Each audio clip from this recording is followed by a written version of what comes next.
नई सरकार पूरी तरह से एक्शन में है। रोजगार और नौकरी के साथ ही सरकार अब पुलिस को भी चुस्त दुरुस्त करने की तैयारी में जुट गई। अगले महीने बम्पर बहाली, इसी कड़ी में जून के पहले हफ्ते में सैप जवानों की ये बम्पर बहाली होने जा रही है। 15,821 पदों पर सैप की बहाली होगी और इसे लेकर पुलिस महकमे ने पूरी तैयारी कर ली है। इस बहाली में पूर्व सैनिकों को भी मौका हासिल होगा। दानापुर कैंट से 1 से 6 जून तक प्रमंडलवार रैलियां आयोजित हैं और इस बहाली में शामिल होने के लिए बिहार का निवासी होना अनिवार्य है।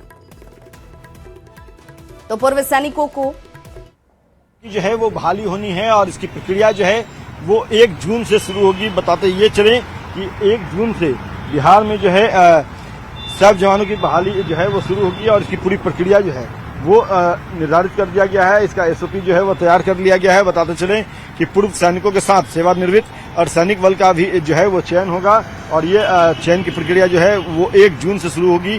विशेष सहायक पुलिस यानी कि सैप को अनुबंध पर जो है बहाली की प्रक्रिया जो है वो किया जाएगा और इन पदों के लिए पूर्व सैनिकों के साथ ही पहली बार केंद्रीय सशस्त्र पुलिस बलों के सेवानिवृत्त और सैनिकों बलों के भी मौका जो है वो दिया जाएगा। और इसको लेकर के बिहार पुलिस ने भर्ती को लेकर के दानापुर कैंट के सेना रोजगार कल्याण संगठन को नोडल इकाई बनाया है। साथ ही भर्ती का कैलेंडर भी जो है वो जारी कर दिया है।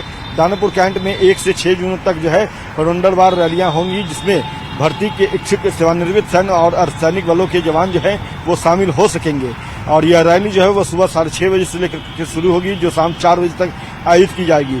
बताते ये चले कि इसके लिए जो कैटेगरी तैयार किया गया है, जिस तरह से प्रमंडल वाइज जो है जो सूचना अधिसूचना जो है दी गई है उसके मुताबिक पूर्णिया प्रमंडल में जो है पूर्णिया, भागलपुर, दरभंगा में जो है पूर्णिया, कटिहार, अररिया, किशनगंज, भागलपुर, नवगछिया, बांका, दरभंगा, मधुबनी, समस्तीपुर में 1 जून को जो है वो बहाली होगी। और कोसी, मुंगेर, सारण की बात कर लें प्रमंडल की तो इसमें सहरसा, मधेपुरा, सुपौल, मुंगेर, बेगूसराय, खगड़िया, लखीसराय, शेखपुरा, जमुई, सारण, सिवान और गोपालगंज में 2 जून को जो है वो बहाली प्रक्रिया होगी।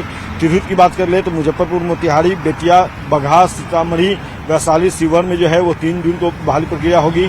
गया, मगध की बात कर ले तो गया, जहानाबाद, अरवल, औरंगाबाद और नवादा में जो है वो 4 जून को बहाली प्रक्रिया होगी। पटना की बात करें तो पटना, नालंदा, भोजपुर, भभुआ, रोहतास, बक्सर में जो है 5 और 6 जून को जो है बहाली प्रक्रिया होगी। और इसको लेकर के पूरे तौर पे जो जानकारी है वो दे दी गई है। रीजनल ऑफिस जो है AWPO दानापुर कैंट के द्वारा वॉक इंटरव्यू जो है वो 26-27 के लिए लिया जाएगा। और इसके अलावा जो है वॉक इंटरव्यू जो है वो प्रत्येक माह प्रथम सप्ताह में भी जो है वो किया जाएगा। चुने गए भूतपूर्व सैनिक बलों को जो है 1 वर्ष के लिए अनुबंध पर जो है वो बहाल किया जाएगा और आवश्यकता के अनुरूप जो है उनके अनुबंध को अगले वर्ष जो है विस्तृत किया जाएगा। इस बात की जानकारी जो है वो पुलिस मुख्यालय की तरफ से दी गई है। बताते चलें कि जो कोटिवार आरक्षण जो है वो लागू किए गए हैं इसके लिए, जैसा हमने पहले बताया कि 15,821 जो है 7 जवानों की बहाली होगी। इसमें अत्यंत पिछड़ा वर्ग जो है 2,936, अनुसूचित जाति वर्ग जो है 2,688, पिछड़ा वर्ग जो है 1,525, पिछड़ा वर्ग की महिला जो है उनके लिए 510 और कोटा रखा गया है। अनुसूचित जनजाति के लिए 163 रखा गया है। आर्थिक रूप से कमजोर वर्ग के लिए 1582 रखा गया है। और अगर हम अनारक्षित वर्ग की बात करें तो अनारक्षित वर्ग जो है जिसमें आर्थिक रूप से कमजोर वर्ग को मिला दिया जाए तो इनकी संख्या जो है वो 6,417 हो जाता है। तो कुल मिलाकर देखा जाए तो 15,821 पदों के लिए सैप जवानों के लिए जो है वो बहाली प्रक्रिया 1 जून से शुरू होगी। और इसको लेकर के जो जानकारी है वो सार्वजनिक कर दिया गया है।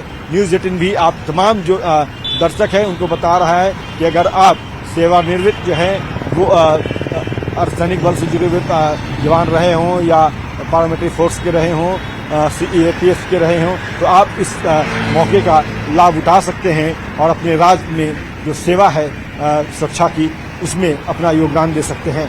कैमरा पर्सन दीपक के साथ अमित कुमार, न्यूज़ 18 पटना।